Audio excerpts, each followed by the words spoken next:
have as my guest today Dr. Yaron Brook. He's the president and executive director of the Ayn Rand Institute. He's worked in academia, where he's received numerous teaching awards. He's also an entrepreneur who has founded several companies. He lectures extensively in the United States and abroad on many topics, including ethics, and he served in the Israeli Army Intelligence. Dr. Yaron Brook, welcome.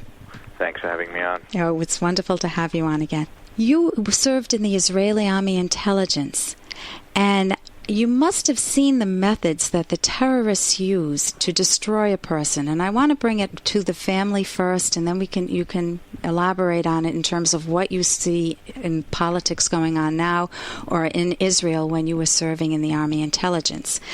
If a woman is raped, there's a difference. If she's kicking and punching the rapist, trying to escape, we recognize a difference between the initiation of force, which is the rapist, and the retaliation, the woman trying to fight back. If she pokes out his eyes or punches him in some place, that hurts a heck of a lot. He's earned it, and we sit there and say, yay for you to the woman. That's something different is happening now on the political scene. You know, we can see the difference between the initiation of force and retaliation. I'm wondering what you see now that makes those two equivalent, the rapist, the equivalent of the victim. Well, you see that from our universities. You see that from university professors who claim that the United States is equivalent to the terrorists who attacked us on September 11th, that we're the same morally, that America is somehow a terrorist state, and in many respects worse than the terrorists. This is what they claim. But when you say this, you know, I'm rolling my eyes, raising my eyebrows, like, why would anybody believe this crap?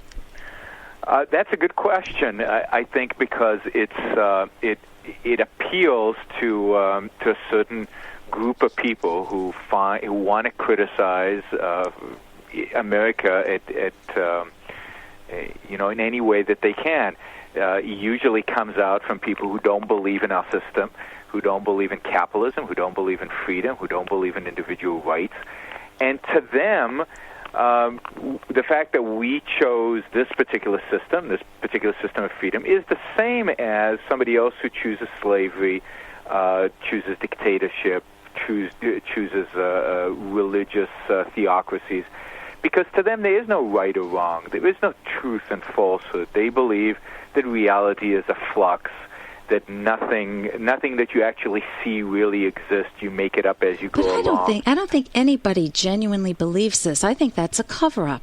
I think that they're envious. Yeah, absolutely. I mean, the psychological element that's driving them is envy. But, you know, there are hundreds of years of philosophical writings trying to justify the fact that there is no right or wrong, that everything's relative, and there is no real reality, that we just make it up as we go along.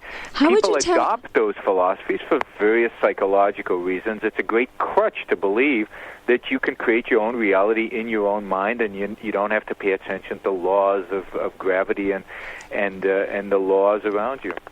Okay, so there are many people, fortunately they're not in the majority in the United States, otherwise we would not be a civilized country, but there are people that really are envious, and they're driven by the motive to make anything look equivalent to anything good look like it's the equivalent to something equally bad. It's like this is whitewashing the bad. Yeah, I mean, it's one way to justify bad. The way to justify bad is to say that it's equivalent to good. You know, or to say that there is no such thing as good. So let me give an example. What about the priests who are pedophiles? Yep. Well, how do they make them seem? What do the apologists for those people say? Well, I mean, they say, well, we all have flaws. We all commit sins, and as long as they repent, that's okay. I mean, the real nasty ones, the real evil ones, will actually say it's good for the kids in some sick way. Or that the kids ask for it. Or that the kids ask for it, exactly. But I think others try to justify it in the sense that we all have evil in us. None of us are perfect. None of us are completely pure good people, which I think is complete nonsense.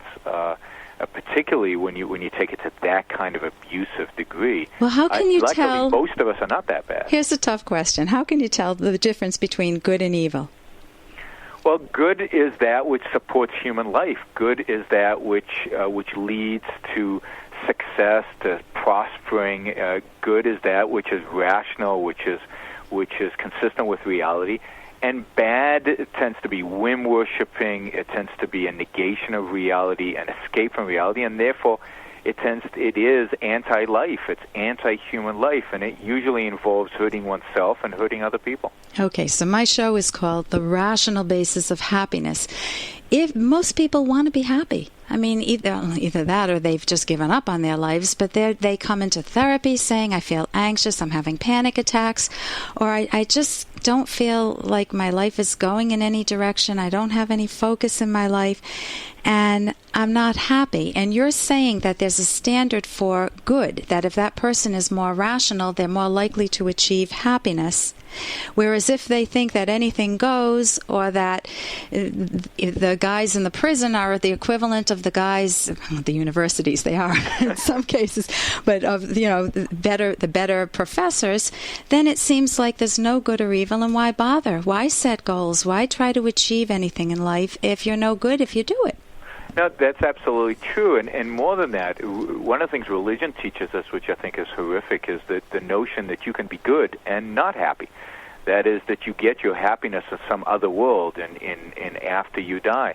And I believe that leading a good life, being good, being rational, leads to happiness. The two are not divorced from one another. And that so doing good things in this life does lead to good outcome, to happiness, and doing bad things leads to misery. And that good is achievable, and it's the rational. It's not an escape from reality. It's embracing reality. So the kid in a family who sets goals, who goes out and achieves them, or if you're an individual in your early 20s and you really want a career, you want to achieve good things in your life, you want to have a wonderful romantic relationship and wonderful hobbies, and you achieve them, you will be acting rationally. That'll be good.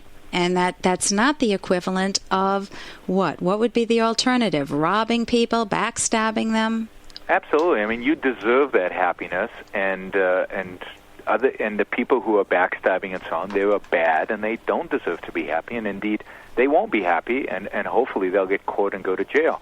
But there is reward and punishment for good and bad behavior, psychological rewards and punishments, and existential rewards and punishments in reality. Okay, so if a guy has an affair and when he has a very wonderful wife, not an awful, god-awful one where you'd say good for you, then he would feel very guilty, but he earned that guilt. He can't go to a therapist and say, take away my guilt, because he created that for himself. Absolutely. He will suffer the consequence of his bad action. Okay. Well, I want to thank you so much for joining us today. With me today has been Dr. Yaron Brook, the President and Executive Director of the Ayn Rand Institute, and we've been talking about the fact that you need standards for good and bad in life, and you need them for your own personal happiness. Thank you so much for joining us today. Thank you.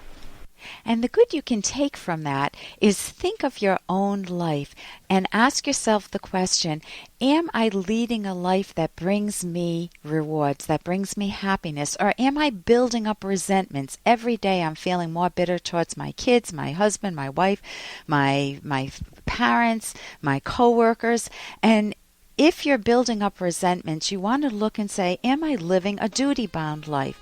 Like, I'm not living it my own life, I'm living for everybody else. I'm living in the shadow of everybody else. That's not going to bring you happiness, and you want to be able to reverse that, adopt the ideas that bring you much more self-fulfillment. I'm Dr. Ellen Kenner, and my show is The Rational Basis of Happiness. Look forward to being with you again next week. Here's an excerpt from The Selfish Path to Romance, the Serious Romance Guidebook by Drs. Kenner and Locke. We believe that many, if not most, sex problems, in quotes, are not at root sex problems, but rather relationship problems. Typically, couples who enter therapy with sexual problems, in quotes, soon discover that underlying the tension or breakdown in the sexual relationship are a multitude of unresolved and often unidentified conflicts or resentments. Also, partners rarely know how to develop a couple style of intimacy, a style of sexuality that is mutually satisfying. Partners develop a couple style when they have clearly communicated what is arousing and pleasing, and together they come up with a variety of methods of sexual pleasuring that integrate both partners' needs and are not off-putting to either one. As partners learn each other's intimacy preferences, they come up with their own style. Download Chapter 1 for free at drkenner.com and at amazon.com.